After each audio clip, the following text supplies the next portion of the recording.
ورسوله اللهم صل على سيدنا محمد وعلى آل سيدنا محمد. بسم الله الرحمن الرحيم. أعوذ بالله من الشيطان الرجيم. إن الله يأمر بالعدل والإحسان وإيتاء ذي القربى وينهى عن الفحشاء والمنكر. Amma ba'd. Hadirin jamaah salat subuh yang dirahmati Allah. Puji serta syukur marilah kita panjatkan kehadirat Allah Subhanahu wa taala. Alhamdulillah, dalam kesempatan pagi hari ini kita alhamdulillah mendapatkan nikmat iman, nikmat Islam serta nikmat kesehatan sehingga kita alhamdulillah senantiasa istiqamah untuk tetap melaksanakan sholat subuh berjamaah. Salawat beserta salam semoga dilimpahkan kepada Nabi kita, Nabi Agung, Nabi Muhammad sallallahu alaihi wasallam. Hadirin jamaah sholat subuh yang dirahmati Allah, pada pagi kesempatan ini saya ingin menyampaikan terkait dengan salah satu surah, yaitu surah An-Nahl ayat 90. A'udzu billahi minasyaitonir rajim. Bismillahirrahmanirrahim. Innallaha ya'muru bil 'adli wal ihsan wa ita'i dzil qurba wa yanha 'anil fahsya'i wal munkari wal baghi ya'idzukum la'allakum tadhakkarun. Dalam surah An-Nahl bahwa sesungguhnya Allah menyuruh kepada kita untuk berlaku adil dan berbuat kebaikan baik kepada kaum kerabat, dan Allah melarang kepada manusia untuk berbuat keji dan kemungkaran dan permusuhan.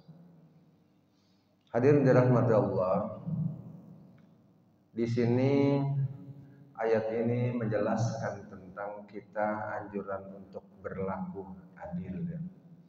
Pengertian adil itu tentu seringkali juga disalahartikan.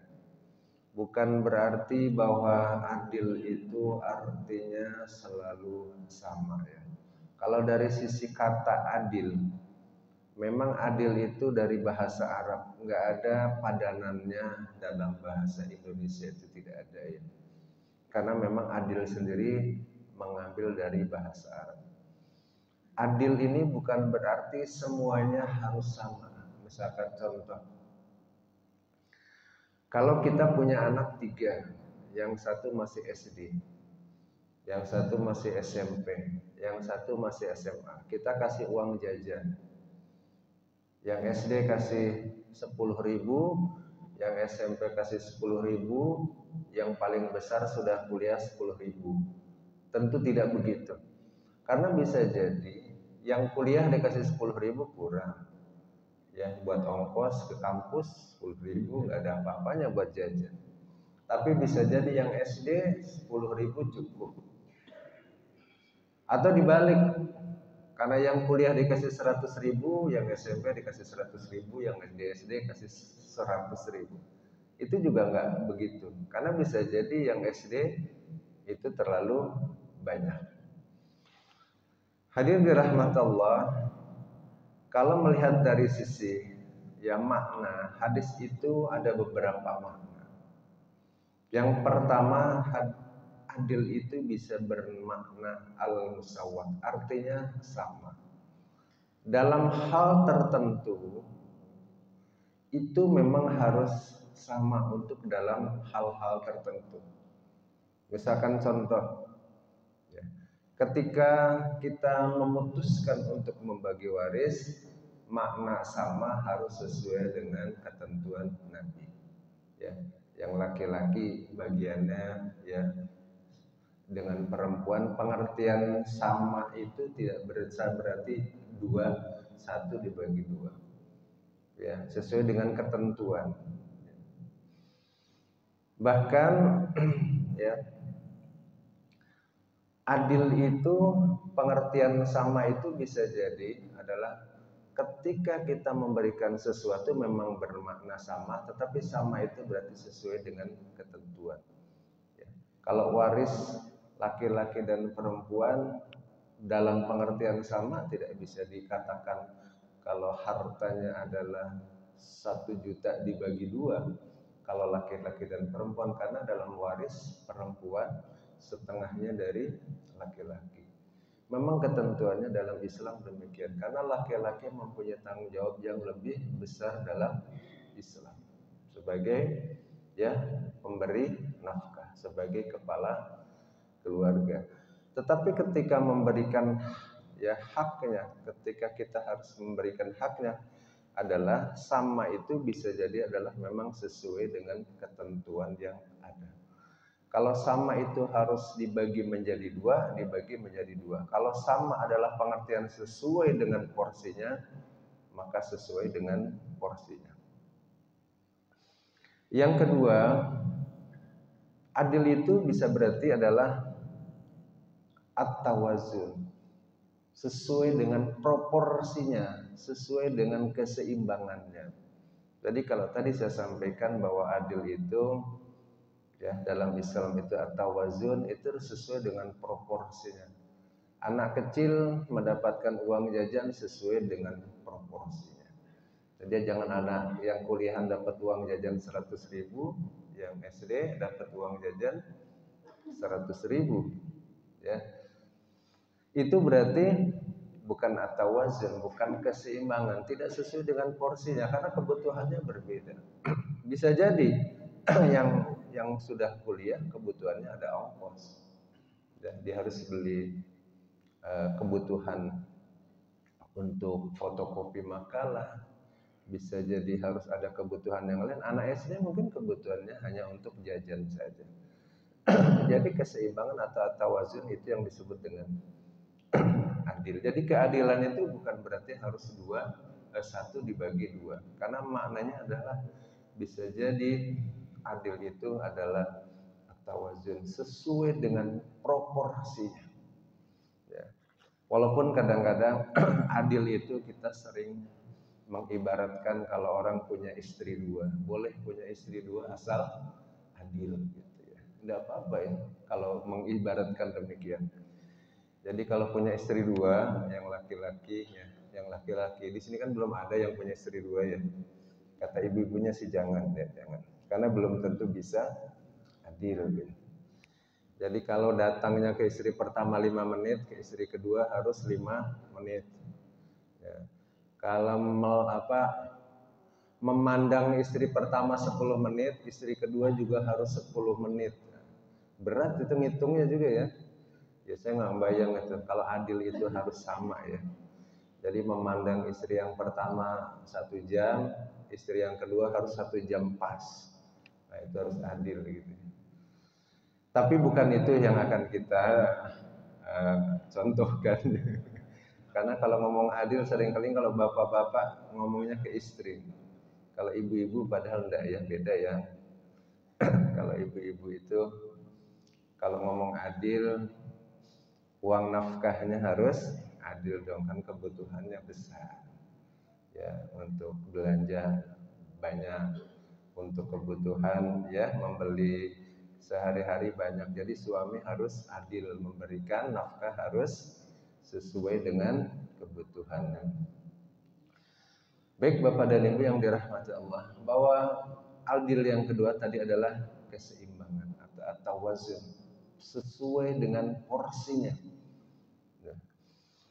Jadi ketika kita memberikan sesuatu sesuai dengan porsinya, kalau kita contohkan tadi kepada anak sesuai dengan porsinya. Begitu juga kalau kita contohkan bahwa suami yang adil adalah punya istri satu tapi memberikan nafkah itu sesuai dengan kebutuhan istri. Ya. Jadi istri itu kebutuhannya satu, memang ada kebutuhan memang untuk makan keluarga, tapi juga istri ada kebutuhan hak pribadi seorang istri. Ya, jadi cukup untuk makan, tidak cukup untuk kebutuhan pribadi istrinya, berarti tidak adil karena tidak sesuai dengan proporsinya, tidak seimbang. Seolah-olah kita memberikan nafkah kepada istri hanya untuk makan saja. Padahal ada kebutuhan lain di luar makan, yaitu yang sifatnya kebutuhan pribadi. Maka suami yang tidak bisa memberikan kebutuhan istri sesuai dengan proporsinya, suami ini tidak adil. Sehingga adil itu bukan nominal, tetapi adil itu adalah sesuai dengan proporsinya, sesuai dengan kebutuhannya. Hadirin dirahmati Allah, bahkan dalam sebuah hadis Nabi Shallallahu Alaihi Wasallam, kata Nabi, salah satu ahli surga itu Nabi mengatakan adalah ahlul jannah salah satu. Kata Nabi, salah satunya Dzu sultanin muqsitu mutasaddiqun. Kata Nabi, salah satu penghuni surga itu adalah salah seorang adalah penguasa yang adil. Jadi orang yang adil itu juga adalah seorang penguasa yang adil adalah salah satu juga penghuni surga. Artinya dalam pengertian posisi kita seorang pemimpin dalam keluarga, seorang penguasa yang mempunyai kedudukan. Ini dikorelasikan adalah ketika kita dalam posisi itu kita adil, itu pun masuk dari seseorang yang memang menjadi penghuni surganya Allah Subhanahu wa taala. Yang ketiga, ya, pengertian adil itu salah satunya adalah orang yang bisa memberikan haknya terhadap orang yang membeli haknya. Salah satunya adalah ketika orang menunaikan haknya kepada diri sendiri, berarti orang itu adalah adil. Makanya disebut juga dalam keadilan itu istilahnya artinya adalah mizan, timbangan. Maka dia bisa menimbang, itulah adil. Makanya kalau keadilan itu lambangnya selalu timbangan, sama. Ketika seseorang adil terhadap orang lain, maka juga harus adil terhadap kita sendiri. Sebagai contoh bahwa kita ini punya hak, ya. Yaitu apa? Bahwa diri kita mempunyai, setiap tubuh kita juga mempunyai hak dari kita. Misalkan contoh, ya, bahwa kita mempunyai hak kalau malam, hak diri sendiri adalah istirahat. Kalau tubuh kita digunakan untuk begadang, ya, sampai malam. Kalau begadangnya sesekali mungkin karena nonton bola itu berbeda. Tapi kalau setiap malam kita begadang, yang memang haknya untuk tidur, berarti kita tidak adil terhadap diri kita sendiri. Kalau memang setiap hari memang kita mempunyai hak untuk istirahat, gunakan hak kita untuk istirahat. Ya, kita mempunyai hak bahwa tubuh kita untuk dirawat, berarti kita merawat tubuh kita. Jadi jangan sampai hak-hak itu kita ambil hanya untuk ketidakseimbangan. Ya. Hadirin rahmati Allah. Oleh karena itu, bahwa makna keadilan di sini adalah yang pertama, kesimpulannya yang pertama bahwa adil itu adalah harus proporsional, ya. Artinya bahwa adil itu harus sesuai dengan proporsinya. Yang kedua, adil itu harus al-musawwat, harus sama. Sama itu bisa kita ambil bahwa sesuai dengan aturan yang ada. Sama itu bisa berarti bahwa 1 dibagi 2 sesuai dengan aturan yang ada. Tapi yang ketiga, adil itu harus ada timbangan, bahwa adil itu harus, ya, adil itu sesuai dengan timbangan. Nabi Shallallahu Alaihi Wasallam suatu ketika didatangi oleh seorang sahabat. Ada sahabat yang kaya, ya, anaknya itu mencuri. Karena seorang yang kaya, dia ingin kepada Rasulullah, ya Rasulullah, bagaimana supaya anak saya ini mencuri tetapi tidak dihukum potong tangan. Ya, Nabi marah. Bukan berarti bahwa orang kaya itu hukumannya lalu berubah. Kata Nabi, jika ya Fatimah anakku mencuri, kata Nabi, akan aku potong tangan anakku. Nabi sendiri yang akan memotong tangannya.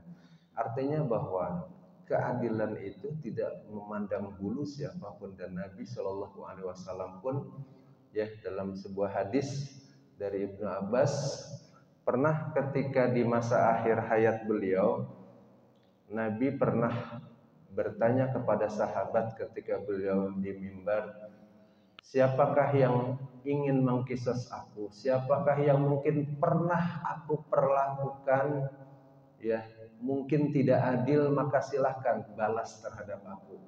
Mungkin kalau kata-kata saya mungkin pernah menyakiti, silahkan balas supaya pas, supaya adil.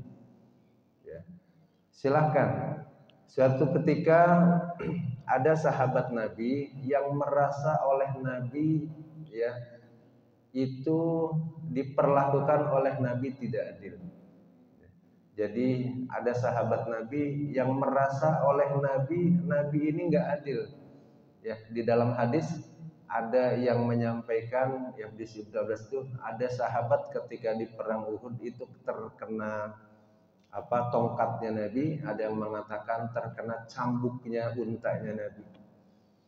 Ketika Nabi menyampaikan, silahkan dikisos. Kalau ada sahabat yang memang merasa selama hidup saya pernah menzalimi, saya pernah menyampaikan kata-kata yang tidak pantas dan belum membalasnya kepada saya, berarti saya tidak adil. Ada sahabat ingin membalas Nabi karena merasa pernah ya tidak sengaja oleh Nabi terkena tongkatnya Nabi. Maka datang kepada Nabi, ya Rasulullah, saya ingin membalas engkau. Tetapi Nabi mengatakan silahkan. Walaupun pada saat itu para sahabat mengatakan Abu Bakar ingin supaya membalasnya jangan kepada Nabi, tapi membalas kepada sayalah sebagai penggantinya ya Rasul. Umar bin Khattab juga demikian. Walaupun dalam hadis tersebut ceritakan bahwa setelah ya Nabi mengambil tongkatnya supaya membalas Nabi, memukul Nabi, ternyata sahabat tersebut hanya ingin ya melihat Nabi dalam keadaan membuka baju. Jadi Nabi pernah ya dalam keadaan menyentuh tongkat memukul tidak sengaja ketika perang Uhud kepada sahabat dalam keadaan sahabat bajunya terbuka. Tetapi dalam hadis tersebut ketika Nabi sudah dibuka bajunya, ternyata sahabat hanya ingin melihat ya kulit Nabi SAW. Artinya apa? Nabi pun dalam kehidupan beliau senantiasa ingin menegakkan keadilan walaupun terjadi pada Nabi itu sendiri dan keluarganya. Hadirin dirahmati Allah, mudah-mudahan dalam ayat tadi bahwa anjuran kita untuk senantiasa berlaku adil kepada diri kita sendiri, bahwa tubuh kita mempunyai hak untuk istirahat, tubuh kita punya hak ya yang harus kita penuhi, keluarga kita mempunyai hak yang harus kita berikan haknya. Oleh karena itu mudah-mudahan kita mampu berlaku adil dalam kehidupan sehari-hari, sehingga kata Nabi, kata Allah bahwa ini adalah anjuran kita untuk berbuat adil, dan insya Allah orang yang berbuat adil pasti Allah akan diberikan surganya oleh Allah Subhanahu wa taala. Amin. Demikian yang dapat saya sampaikan. Lebih kurangnya mohon maaf. Wallahu a'lam bishawab. Marilah kita akhiri sama-sama dengan membaca doa kafaratul majlis. Subhanakallahumma wa bihamdika asyhadu an la ilaha illa anta astaghfiruka wa atubu ilaik. Assalamualaikum warahmatullahi wabarakatuh. Alhamdulillah. Astagfirullah.